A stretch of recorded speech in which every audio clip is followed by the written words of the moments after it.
കേരളത്തിലെ ഒരു പ്രമുഖ സൈബർ പാർക്കിൽ ജോലി ചെയ്യുന്ന 24-കാരനായ രാഹുൽ. മാസശമ്പളം 40,000 രൂപ. വെള്ളിയാഴ്ച വൈകുന്നേരമായാൽ രാഹുലിന്റെ ജീവിതം മറ്റൊരു ഗിയറിലേക്ക് മാറും. സുഹൃത്തുക്കൾക്കൊപ്പം വാഗമണ്ണിലേക്കോ മൂന്നാറിലേക്കോ ബാംഗ്ലൂരുവിലേക്കോ ഒരു യാത്ര. കയ്യിലിരിക്കുന്നത് 60,000 രൂപയുടെ ഏറ്റവും പുതിയ സ്മാർട്ട് ഫോൺ, അതും EMI വ്യവസ്ഥയിൽ വാങ്ങിയത്.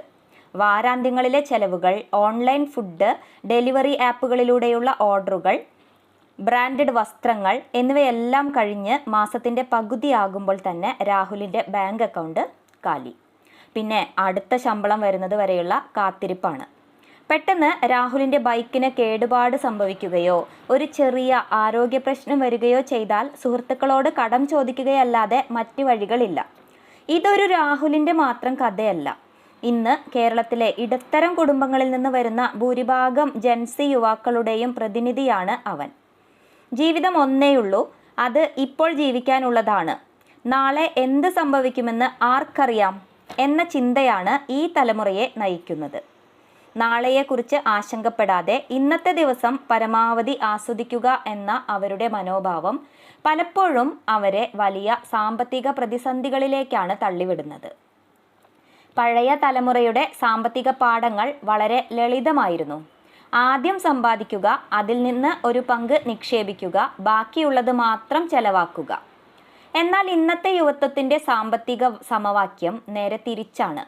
പണം സമ്പാദിക്കുക, അത് മുഴുവനായി ചെലവാക്കുക, വീണ്ടും സമ്പാദിക്കുക എന്നതാണ് അവരുടെ ഫോർമുല. മാതാപിതാക്കളുടെ പങ്ക് ഉപദേശമല്ല, വഴികാട്ടിയാവാം. പുതുതലമുറയെ നേർവഴിയിൽ നയിക്കുന്നതിൽ മാതാപിതാക്കൾക്ക് വളരെ വലിയൊരു പങ്കുണ്ട്. എന്നാൽ മക്കൾക്ക് ഇപ്പോൾ ആവശ്യമുള്ളത് പഴയ കാലത്തെക്കുറിച്ചുള്ള ഉപദേശങ്ങളല്ല, മറിച്ച് പ്രായോഗികമായ സാമ്പത്തിക മാർഗനിർദ്ദേശങ്ങളാണ്. നീ പണം വെറുതെ ദൂർത്തടിക്കുകയാണ് എന്ന് കുറ്റപ്പെടുത്തുന്നതിന് പകരം അവരുടെ ലോകത്തെ മനസ്സിലാക്കാൻ ശ്രമിക്കുകയാണ് ആദ്യം വേണ്ടത്. അവരുടെ സാമ്പത്തിക സ്വാതന്ത്ര്യത്തെ നിയന്ത്രിക്കാൻ ശ്രമിക്കാതെ അവരെ ശരിയായ വഴിയിലൂടെ നയിക്കുക. നിന്റെ പ്രായത്തിൽ ഞാൻ എത്രമാത്രം ബുദ്ധിമുട്ടിയാണ് പണം ഉണ്ടാക്കിയതെന്ന പഴയ ഡയലോഗുകൾ ഇന്നത്തെ കുട്ടികളിൽ യാതൊരു മാറ്റവും ഉണ്ടാക്കില്ല. പകരം സുഹൃത്തുക്കളെ പോലെ സംസാരിച്ചു തുടങ്ങാം. അവരുടെ ചെറിയ ആഗ്രഹങ്ങളെയും വിനോദയാത്രകളെയും അംഗീകരിക്കുന്നതിനോടൊപ്പം തന്നെ നാളേക്കായി ഒരു ചെറിയ തുകയെങ്കിലും കരുതി വെക്കേണ്ടതിൻ്റെ ആവശ്യകത യുക്തിസഹമായി അവരെ പറഞ്ഞ് മനസ്സിലാക്കുക. സമയമാണ് പണത്തേക്കാൾ വലുത്. ചെറിയ തുക കൊണ്ട് വലിയ വിസ്മയം തീർക്കാമെന്ന് തെളിയിക്കുന്നതാണ് കൂട്ടുപലിശയുടെ കോമ്പൗണ്ടിങ്ങിൻ്റെ ശക്തി. സമ്പത്ത് സൃഷ്ടിക്കാൻ ആരംഭിക്കുമ്പോഴേ എത്ര ചെറുതായാലും ഒരു തുക കൃത്യമായി മിച്ചം പിടിച്ച് നിക്ഷേപിക്കാൻ അവരെ പ്രേരിപ്പിക്കണം. ആ നിക്ഷേപം ദീർഘകാലയളവിൽ വലിയ സാമ്പത്തിക സൗഭാഗ്യം കൊണ്ടുതരും. ശമ്പളത്തിൽ നിന്നൊരു നിക്ഷേപ പോർട്ട്ഫോളിയോ. മാസം 40,000 രൂപ ശമ്പളമുള്ള ഒരാൾക്ക് തുടങ്ങാൻ കഴിയുന്ന ലളിതമായ ഇൻവെസ്റ്റ്മെൻറ്റ് പ്ലാൻ നോക്കാം. നിക്ഷേപിക്കാൻ മാറ്റിവെക്കുന്ന തുക കൃത്യമായി വിഭജിക്കുകയാണ് ആദ്യം വേണ്ടത്. വരുമാനത്തിൻ്റെ 20% മാറ്റിവെക്കാൻ കഴിഞ്ഞാൽ തന്നെ 8,000 രൂപ നിക്ഷേപിക്കാനാവും. നിക്ഷേപ തുകയുടെ 40% ഇക്വിറ്റി മ്യൂച്വൽ ഫണ്ടുകളിലേക്കും ഇൻഡെക്സ് ഫണ്ടുകളിലേക്കുമായി മാറ്റാം. സിസ്റ്റമാറ്റിക് ഇൻവെസ്റ്റ്മെൻറ്റ് പ്ലാൻ SIP വഴി എല്ലാ മാസവും ഒരു ചെറിയ തുക നിക്ഷേപിക്കുന്നത് ദീർഘകാല അടിസ്ഥാനത്തിൽ മികച്ച ലാഭം നൽകും.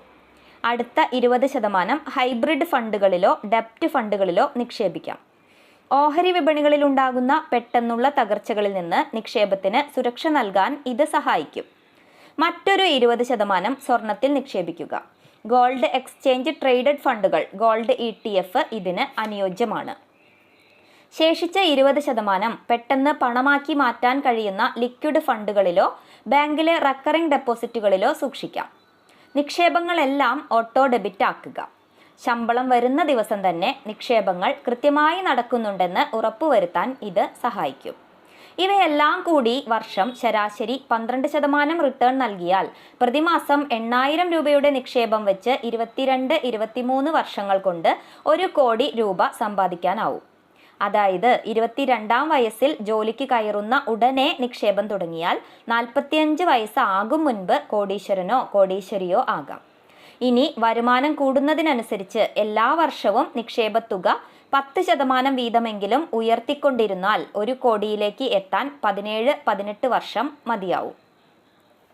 തുടക്കക്കാർക്കായി ലളിതമായ ഒരു സാമ്പത്തിക പ്ലാൻ പറയാം. 1.